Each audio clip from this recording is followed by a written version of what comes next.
नमस्कार, मैं हूं दीपाली राणा। आप देख रहे हैं कमोडिटी राउंडअप और आज शो की शुरुआत पे ही हमारा फोकस रहेगा प्रधानमंत्री मोदी ने जो अनाउंसमेंट की है उस पर और उसके रिलेटेड इम्पैक्ट पर। दरअसल प्रधानमंत्री मोदी ने इकोनॉमी को बूस्टर देने के लिए 20 लाख करोड़ का तगड़ा पैकेज अनाउंस किया है और पीएम ने एग्रीकल्चर से जुड़े हुए कई बोल्ड डिसीजंस लिए हैं, कई बोल्ड रिफॉर्म की बात कही है। उन्होंने कहा है कि आने वाले दिनों में खेती किसानों से जुड़े क्रांतिकारी बदलाव होंगे। किसान की किस्मत बदलने का उन्होंने भरोसा दिलाया है। देश को आत्मनिर्भर बनाने की उन्होंने बात कही है। साथ ही उन्होंने ये भी कहा है कि घरेलू इंडस्ट्री को यहाँ से और प्रोत्साहन मिले, इसके लिए भी कई इनिशिएटिव्स लिए जाएंगे। लोकल को लेकर वोकल रहने के लिए उनका जो फॉर्मूला है, अगर वो कामयाब हुआ तो ये देश की इकोनॉमी के लिए बहुत ही खास रहेगा। खासकर रोजगार बढ़ाने वाले सेक्टर्स जैसे कि एग्रीकल्चर, ज्वेलरी, टेक्सटाइल, एमएसएमई में जोरदार हलचल देखने को मिलेगी। लेकिन सरकार के इस पैकेज का एग्रीकल्चर सेक्टर या फिर बाकी कमोडिटीज पर कितना असर होगा, इसी को समझने की कोशिश करते हैं। हमारे साथ सीएनबीसी टीवी में कमोडिटी एडिटर मनीषा गुप्ता भी है, एनसीएमएल के एमडी और सीईओ सिराज चौधरी है, Indian Boolean and jewellery association के सेक्रेटरी सुरेंद्र मेहता है, एंजल कमोडिटीज के अनुज गुप्ता है और मनी डिशीज कैपिटल के जयप्रकाश गुप्ता बने हुए हैं। सभी मेहमानों का इस खास शो में स्वागत है। और शुरुआत सिराज जी आपसे करना चाहेंगे। सबसे पहले आपका एक रिएक्शन लेना चाहते हैं। जो अनाउंसमेंट हुई है वो आप कैसे देखते हैं, क्या इम्पैक्ट देखते हैं, स्पेशली एग्रीकल्चर सेक्टर के लिहाज से? क्या ये काफी है या फिर और भी कुछ बदलाव की जरूरत है? नहीं, ये जो आज हमारे प्रधानमंत्री जी ने कल अनाउंसमेंट किए हैं उससे काफ़ी लोगों की उम्मीदें बढ़ी हैं और मेरा ये मानना है कि इसमें कुछ चीज़ें जो कि शायद बहुत जल्दी करने में सक्षम हो गवर्नमेंट, उसमें एक जो कि एग्रीकल्चर से रिलेटेड कम है, फूड से ज़्यादा है। अभी जैसे कि पिछली बार जो मेजर्स अनाउंस किए गए थे उसमें जो फूड सिक्योरिटी एक्ट के अंडर में जो दिया जा रहा था ग्रेन्स 75-80% पॉपुलेशन को, मुझे लगता है कि काफ़ी कुछ जो अलॉकेशन होगा वो शायद उस पॉलिसी को जिसमें वो डबल कर दिया गया था उसको 3 महीने या 6 महीने और बढ़ा दें, क्योंकि अभी रूरल माइग्रेशन इतना ज़्यादा हो गया है कि शायद उस की ज़रूरत अब और बढ़ गई है। तो एक तो जो उस पैकेज से कंट्रीब्यूशन मुझे लगता है फूड डिस्ट्रीब्यूशन में ज़्यादा जाएगा। मगर एग्रीकल्चर पे वापस आते एक जो चेंजेस स्टेट्स में हमें देखने को मिल रहे हैं, कुछ स्टेट्स ने अनाउंस करना शुरू कर दिए हैं अपनी एग्रीकल्चर प्रोड्यूस मार्केटिंग एक्ट में, और उसके तहत मुझे लगता है कि जो सपोर्ट गवर्नमेंट को देना चाहिए वो well spread out market yards बजाय लिमिटेड मंडीज़ के। जैसे एक मेरा सजेशन ये होगा कि वेयर हाउसेज जो हैं रिकग्नाइज वेयर हाउसेज, उनको मंडीज़ में की परमिशन दी जाए और उस इंफ्रास्ट्रक्चर को अगर हम बढ़ावा देते हैं तो हमारे पास बहुत से, खास करके सोशल डिस्टेंसिंग और आजकल के जो हालात हैं उनके चलते देखते हुए ये काफ़ी बड़ी सुविधा हो जाएगी किसान के लिए अपना माल को अपने करीब के किसी वेयर हाउस जो मंडी की तरह ऑपरेट कर रहा हो वहाँ तक लाने के लिए। इसके अतिरिक्त एक जो अगली फसल बोने का समय भी आ रहा है जल्दी और कुछ ही समय में बारिश हो जाएगी तो किसान को फिर से अपना खरीफ फसल बोने के लिए साधन और पैसे की ज़रूरत होगी, तो उसके लिए भी अगर कुछ डायरेक्ट बेनिफिट ट्रांसफ़र हो, डायरेक्ट ट्रांसफ़र हो, उसका बेनिफिट मिले फार्मर को, तो उसका जो अभी एक नर्वसनेस है वो दूर होगी। वैसे इंपोर्ट और जो लोकल सब्स्टिट्यूशन की बात हो रही है, इंडिया एक ऐसा देश है जिसमें ज़्यादातर खाद्य पदार्थों में हमारी सेल्फ सफिशेंसी है, एक्सेप्ट कि एडिबल ऑयल, खाद्य तेल जो है जो हम बड़ी मात्रा में इंपोर्ट करते हैं।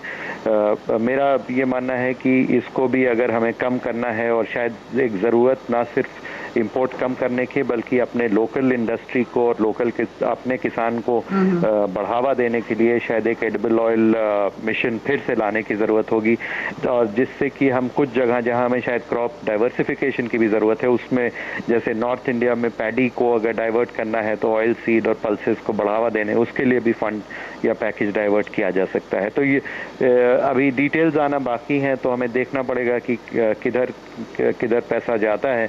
मगर ये कुछ टॉप ऑफ द माइंड जो थॉट्स हैं जो आज के हिसाब से ज़रूरी भी हैं और देश के लिए और प्रधानमंत्री की कही गई बातों से मिलते भी हैं, ये मेरे विचार हैं।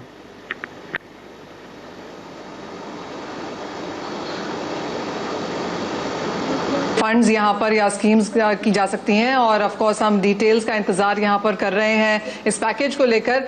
आपने मंडीज की बात करी, आपने रूरल माइग्रेशन, फूड, जो फ्री फूड ग्रेन डिस्ट्रीब्यूशन है उसकी भी बात करी, लेकिन प्रधानमंत्री ने कल यहाँ पर सप्लाई चेन को स्ट्रेंथन करने की बात की। उन्होंने ये भी कहा कि ऑर्गेनाइज्ड हो या अनऑर्गेनाइज्ड सेक्टर हो, सभी को इस वक्त यहाँ पर मदद की जरूरत है। तो सभी सेक्टर्स यहाँ पर कवर करने की बात की गई है। आपको क्या लगता है टॉप ऑफ द हेड इस वक्त जो 2-3 चीजें हैं जहां पर पीएम इमीडिएटली नजर डालेंगे, वो क्या होंगी? आपने जैसे कहा डायरेक्ट बेनिफिट है, मॉनसून को लेकर किसान को हैंड होल्डिंग भी यहां पर चाहिए होगी, लेकिन सप्लाई चेन और मेक इन इंडिया जो दो चीजें पीएम ने काफी स्ट्रेस किया है जिनके ऊपर, उसको आप एग्रीकल्चर के हिसाब से कैसे देखते हैं? सप्लाई चेन के लिए सबसे बड़ी ज़रूरत यह है कि अगर जो बड़े बायर्स हैं या बड़ी कंपनी हैं वो डायरेक्ट फार्मर से ख़रीद सकें, उसके लिए जो रूरल इंफ्रास्ट्रक्चर चाहिए है, तो उसके लिए गवर्नमेंट अगर सपोर्ट करती है तो ज़्यादा कंपनीज और ज़्यादा प्राइवेट सेक्टर जो है वो जाके फार्मर से कनेक्ट हो सकता है, और उसके लिए इन्वेस्टमेंट चाहिए होगा जो रूरल इंफ्रास्ट्रक्चर में, चाहे वो वेयर हाउसिंग ग्रिड बनाने की बात हुई थी या ट्रांसपोर्टेशन की बात हुई थी या लार्ज बल्क स्टोरेजेस की बात हुई थी। तो ये सारी चीजें हैं जो इंफ्रास्ट्रक्चर में इन्वेस्टमेंट, रूरल इंफ्रास्ट्रक्चर में इन्वेस्टमेंट की जरूरत है।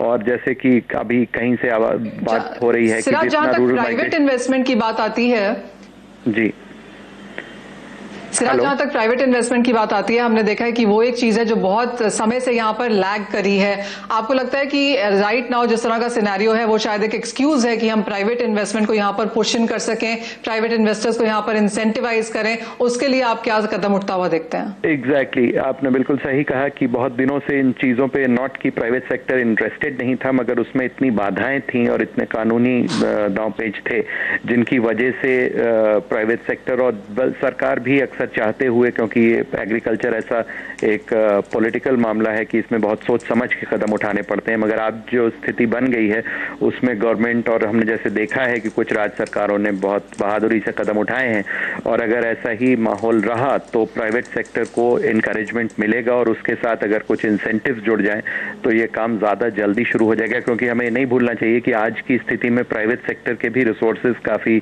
सप्रेस्ड हैं और उनको नए इन्वेस्टमेंट के लिए काफ़ी हिम्मत करनी पड़ेगी, खास करके इंफ्रास्ट्रक्चर इन्वेस्टमेंट जो कि जिनका पेबैक थोड़ा लंबा होता है। तो उसमें सरकार को प्राइवेट सेक्टर को इनकरेज करने की ज़रूरत है, जो वो अपनी पॉलिसी से कर सकते हैं, मगर फंडिंग जो है वो अपने बैंक्स के प्रायोरिटी सेक्टर लेंडिंग के कुछ इधर अगर नियम इस पे लागू करके तो वो इनकरेज कर सकते हैं, प्राइवेट सेक्टर की एंट्री को ज़रा जल्दी कर सकते हैं। और जैसा मैंने कहा कि फूड के लिए इंडिया ज़्यादातर अपनी ज़रूरत का सारा खाना खुद बनाता है, बल्कि इंडिया एक नेट एग्रीकल्चर एक्सपोर्ट कंट्री है, तो इसलिए उसमें शायद लोकल जो हम कर सकते हैं वो अपना एडिबल ऑयल कंजम्पशन को ही यहाँ पे, प्रोडक्शन को यहाँ बढ़ा सकते हैं। जी शुक्रिया सिराज जी। तो कई और इनिशिएटिव्स हैं जो कि लिए जा सकते हैं। हालांकि सरकार की ओर साल फिलहाल में जो भी कमेंट्स हैं उसमें ये कहा है कि मौजूदा स्थिति जो है फार्म सेक्टर की वो बेहतर है और करंट फिस्कल पे ग्रोथ पर वो इम्पैक्ट नहीं देख रहे हैं। लेकिन बात फोकस करेंगे गोल्ड पर या फिर जेम्स एंड ज्वेलरी इंडस्ट्री पर। सुरेंद्र मेहता भी हमारे साथ बने हुए। सुरेंद्र जी नमस्कार। इनफैक्ट